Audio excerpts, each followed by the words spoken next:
Trump ने ये impose कर दिया है कि वो स्टील एंड एल्यूमिनियम पर टैरिफ लगाने वाले हैं। अब इस वजह से जो है स्टील सेक्टर्स में काफी गिरावट अपने इंडियन मार्केट में आज देखने को मिल गई। हालांकि अपने स्टील सेक्टर्स के अलावा इंडियन मार्केट में भी ये फॉल देखने को मिला।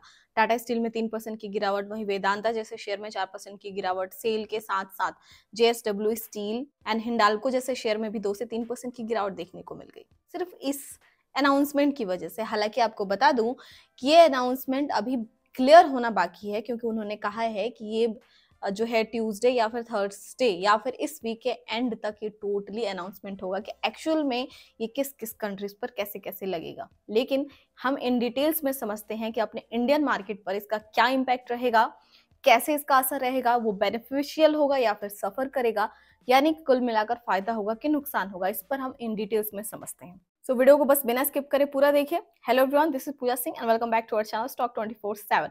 सो जो भी चैनल पर नए हैं, चैनल को सब्सक्राइब कर देते हैं, बेल आइकन को जरूर प्रेस कर लीजिए ताकि हर वीडियो की नोटिफिकेशंस आपको टाइम से मिलती रहे। तो सभी इस पर बात कर रहे हैं कि वो टैरिफ लगाने वाले हैं, यानी कि इंपोर्ट ड्यूटीज पर टैक्स लगाने वाले हैं। अब इसको अगर मैं समझाऊं बहुत ही सिंपल लैंग्वेज में, तो सबसे पहले देखिए, अपने यहाँ आईफोन जो सेल होती है वो अपना इंडियन प्रोडक्ट नहीं है, वो यूएस प्रोडक्ट है। तो अपने वो महंगा क्यों मिलता है? क्योंकि अपनी इंडियन गवर्नमेंट उस पर टैरिफ लगाती है, उस पर टैक्स वसूलती है। इसी वजह से आईफोन इतने महंगे मिलते हैं। तो अगर अपनी इंडियन गवर्नमेंट उस पर से टैरिफ हटा दे तो जो यूएस के फोन है, एप्पल के फोन्स है, वो आपको सस्ते मिलेंगे। ठीक है। ऐसे ही आपने एक मूवी देखी होगी जो इस टाइम काफी ट्रेंडिंग रहा, लकी भास्कर। उसमें एक सीन था जिसमें ये दिखाया गया था कि सिंगापुर मलेशिया से 8,000 10,000 में टीवी जो है अपने इंडिया में आती है, लेकिन आपको मिलती है वो 35 से 40,000 रुपए पर, क्योंकि उस पर गवर्नमेंट टैक्स लगते हैं जिसको कहते हैं टैरिफ। यानी कि जो भी अदर कंट्री से प्रोडक्ट अपने यहाँ आते हैं, इंपोर्ट होते हैं, उस पर अपनी गवर्नमेंट टैक्स लेती है, टैरिफ लगाती है। तो ठीक इसी तरीके से ट्रम्प का भी, जो यूएस के राष्ट्रपति हैं, इनका भी कहना है कि अगर आप हमारे प्रोडक्ट्स जो आपके यहाँ जा रहे हैं वहां पर टैरिफ लगाते हो, तो जो आपके प्रोडक्ट्स हमारे यहाँ आएंगे हम भी उन पर टैरिफ लगाएंगे। बस उनका सिंपल सा यही कहना है कि अदर कंट्रीज के जो भी प्रोडक्ट्स यूएस में इंपोर्ट किए जा रहे हैं वो उस पर टैरिफ वसूलेंगे। या तो आप अपना टैरिफ हटा दीजिए या फिर हम भी टैरिफ लगाएंगे, सिमिलर जितना आप लेते हो हमसे टैक्स उतना हम आपसे वसूलेंगे। उम्मीद है कि ये चीज आपको समझ आ गई।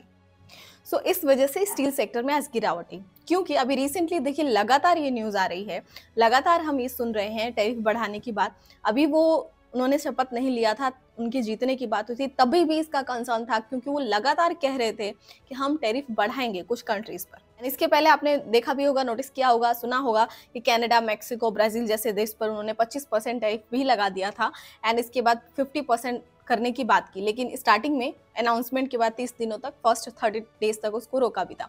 तो अब ये सारी चीजें चली रही थी, लेकिन रिसेंटली अभी जो है उन्होंने 10 फरवरी को एक इंटरव्यू दिया, उसमें कहा कि वो अभी स्टील, एल्युमिनियम, आयरन, इन सब पर भी जो यानी कि मेटल पर जो है वो टैरिफ बढ़ाने वाले हैं, वो भी 25%। एंड आपको बता दूं कि इस इंटरव्यूज की वजह से जो है फ्राइडे के दिन ग्लोबल मार्केट में, यूएस मार्केट में भी कंसर्न्स देखने को मिले थे। ऐसा इस वजह से क्योंकि ऐसा मानना है कि उनके टैरिफ बढ़ाने से, अमेरिकन एक्सपर्ट्स का ऐसा मानना है, अमेरिकन का ऐसा मानना है कि इन्फ्लेशन बढ़ सकती है एंड इन्फ्लेशन अगर बढ़ती है तो वहाँ भी प्रॉब्लम हो सकती है। तो इस वजह से फ्राइडे के दिन वहाँ के भी मार्केट में काफी हलचल रही। लेकिन अपने मार्केट में भी आज गिरावट देखने को मिली, खास करके स्टील सेक्टर में। तो सभी ये तो सुन रहे हैं कि उसका इम्पैक्ट रहेगा, लेकिन अपने इंडियन मार्केट पर कितना इम्पैक्ट रहेगा ये किसी को क्लियर नहीं है। तो मैं आपको इसके फायदे या नुकसान जो सारे बताऊंगी। आप सुन रहे हो कि इसका असर पड़ेगा, लेकिन इसके फायदे भी होंगे, नुकसान भी है, इसके फायदे भी है, जो कि इस वीडियो में क्लियर हो जाएगा। अब सबसे पहले देखिए, क्योंकि अपना इंडिया जो है लार्जेस्ट सप्लायर नहीं है मेटल्स के लिए, स्टील के लिए या फिर एल्युमिनियम के लिए। सबसे ज्यादा सोर्सेज जो जहां से जाते हैं यूएस में वो है कनाडा, मेक्सिको, ब्राजील, उसके बाद Vietnam and south Korea. And इसीलिए प्रॉब्लम सबसे ज्यादा कनाडा, मेक्सिको जैसे देश के लिए ही है, क्योंकि वो लार्जेस्ट सप्लायर है स्टील्स, एल्युमिनियम्स के लिए। इसमें कनाडा लार्जेस्ट सप्लायर है प्राइमरी एल्यूमिनियम्स मेटल्स के लिए, जिसमें ये ह्यूज मार्जिन गेन करती है। यानी कि टोटल जितना भी इंपोर्ट होता है उसका 79% सिर्फ कनाडा इंपोर्ट करती है। सोचिए कितना बड़ा ह्यूज क्वांटिटी है, कितने बड़े मात्रा में ये है। तो इसीलिए वो लार्जेस्ट सप्लायर है, तो इसका सबसे ज्यादा असर कनाडा पर देखने को मिलेगा कि वो अकेले इतना करती है। इसके बाद सेकंड नंबर पर आता है मेक्सिको, क्योंकि aluminium scrap and aluminium alloys के लिए मेजर एंड लार्जेस्ट सप्लायर है। सो सबसे ज्यादा असर कहाँ हुआ? कनाडा एंड मेक्सिको पर। इसके बाद ब्राजील एंड ठीक वैसे ही वियतनाम एंड साउथ कोरिया पर इसके इम्पैक्ट रहेंगे। अब रही बात आती है कि इंडिया पर इसका असर कैसे है, इंडियन मार्केट में गिरावट भी आई। सबसे पहले बता दूं कि डर बढ़ रहा है कि इंडिया में डंपिंग हो सकती है। अब ऐसा क्यों? क्योंकि देखिए ये पहली बार नहीं है। अगर आप सोच रहे हैं कि ऐसा पहली बार है, तो ऐसा पहली बार नहीं है। ट्रंप ने अपने कार्यकाल में जो 2016 से 2020 था, उस टाइम भी उन्होंने टैरिफ बढ़ाया था एल्युमिनियम पर 10% एंड स्टील पर जो है 25%। तो उससे पूरे ग्लोबल मार्केट में एक हलचल फैल गई थी, ट्रेड वार का कंसर्न्स भी बढ़ा था एंड उससे इंडियन मार्केट पर उसका असर पड़ा था। हालांकि अपना इंडियन मार्केट लार्जेस्ट सप्लायर तो नहीं है, लेकिन फिर भी $3 अरब तक का वो जो है व्यापार करती है, तो उससे नुकसान तो होगा ही। क्योंकि जो आसपास के कंट्रीज है वहां पर ट्रेड टेंशंस बढ़ सकते हैं, जैसे कि चाइना, जापान, कोरिया, वहां पर टेंशंस बढ़ते हैं, तो ऑब्वियसली इंडिया को भी फेस करना पड़ेगा। अब देखिए $3 अरब का तो ये सिर्फ एक्सपोर्ट करती है यूएस में, तो उतना असर भी नहीं होगा, लेकिन नुकसान भी होगा। अब रही बात, इंडिया खुद इंपोर्ट करती है, जिसका तो खुद का इंपोर्ट बढ़ता जा रहा है। जैसे कि 2023-24 के डेटा के अकॉर्डिंग 1.02 मिलियन टन का जो है इंपोर्ट किया था। इसके बाद ये बढ़कर 3.6 मिलियन टन हो गया। इसके बाद अभी रिसेंटली 5.51 मिलियन टन का इंपोर्ट इंडिया ने किया है। कुल मिलाकर जो हमारे यूएस के राष्ट्रपति हैं ट्रंप जी, तो इनका ये कहना है कि अगर आप जैसे कि फॉर एग्जांपल वहां जो ऑटो इंपोर्ट्स होती है अदर कंट्रीज में, उस पर इंपोर्ट ड्यूटीज लगाते हैं, तो उनका कहना है कि जितना आप लगाते हो हम उतना लगाएंगे। तो देखिए ये उन्होंने 2016 से ही स्टार्ट किया था, पर उन्होंने जो है बाद में ये चीजें जो एक कोटा चला दिया था फ्री करने के लिए, एंड उस कोटे को बिडेन जब आए तो उन्होंने इसको यूरोपियन कंट्रीज तक बढ़ा दिया, जैसे कि जापान एंड यूरोपियन कंट्रीज तक इसको बढ़ा दिया। इस वजह से उनका कहना है कि उन्होंने तो ये सारी चीजें की नहीं, वो तो अपना कम कर नहीं रहे हैं, देन हम भी बढ़ाकर उनसे वसूलेंगे। तो अभी ये सारी चीजें चल रही है, लेकिन इसकी अनाउंसमेंट अभी बाकी है। अब हम बात कर लेते हैं क्लियरली कि अपने इंडियन मार्केट पर इसका, अपने इंडियन सेक्टर पर इसका क्या क्या असर रहेगा, क्या फायदा होगा, क्या नुकसान। क्योंकि अगर आप सोच रहे हो कि सिर्फ नुकसान होगा, तो ऐसा नहीं है, कुछ फायदा भी होगा, लेकिन फायदे के साथ साथ नुकसान और भी इंडस्ट्रीज को झेलना पड़ेगा, तो उसको समझते हैं। तो सबसे पहला असर होगा इंफ्रास्ट्रक्चर एंड मैन्युफैक्चरिंग सेक्टर पर इसका असर। Automobile industry and constructions and engineering, इस पर इसका असर पड़ेगा, क्योंकि स्टील महंगे होंगे। ऑब्वियसली इन सब में स्टील्स की डिमांड्स ज्यादा रहती है, तो स्टील महंगे होंगे तो इनके प्रोजेक्ट कॉस्ट बढ़ जाएंगे। जब प्रोजेक्ट कॉस्ट बढ़ते हैं तो इनके प्रॉफिट मार्जिन पर असर पड़ेगा। तो सबसे पहली इंडस्ट्री हमारी यही रहेगी जिस पर ये नेगेटिव असर रहेगा। सेकेंड मेन कंसर्न है कि इन्फ्लेशन बढ़ सकता है।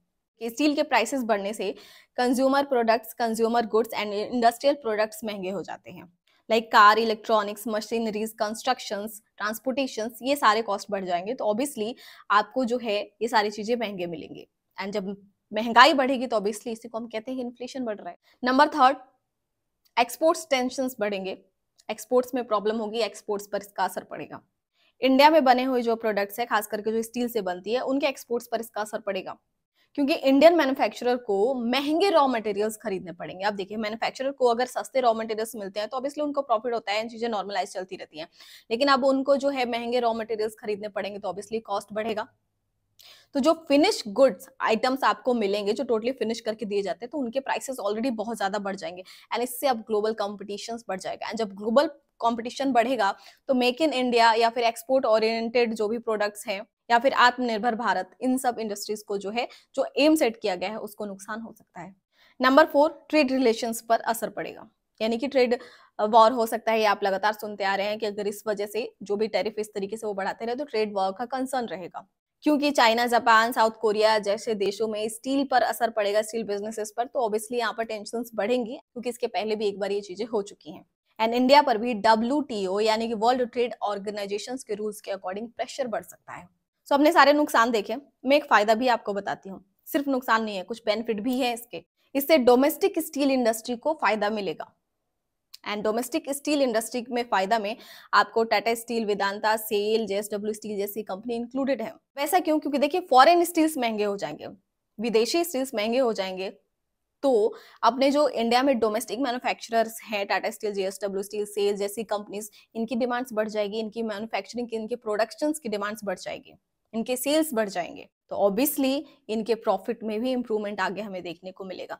तो ऐसा बिल्कुल भी नहीं है कि सिर्फ नुकसान होगा, इन इंडस्ट्रीज को बेनिफिट में भी मिलेगा, लेकिन हाँ, इस इंडस्ट्री के बेनिफिट की वजह से अदर इंडस्ट्रीज को नुकसान झेलना पड़ेगा, एंड मेनली कंज्यूमर्स पर ज्यादा असर पड़ेगा, कंजप्शंस पर असर पड़ेगा, जिसको कम करने के लिए अभी रिसेंटली रेपो रेट्स घटाए गए एंड टैक्स में भी कई सारे बेनिफिट दिए गए, इसी चीज को घटाने के लिए, वही चीज यहाँ पर कंसर्न हो सकती है।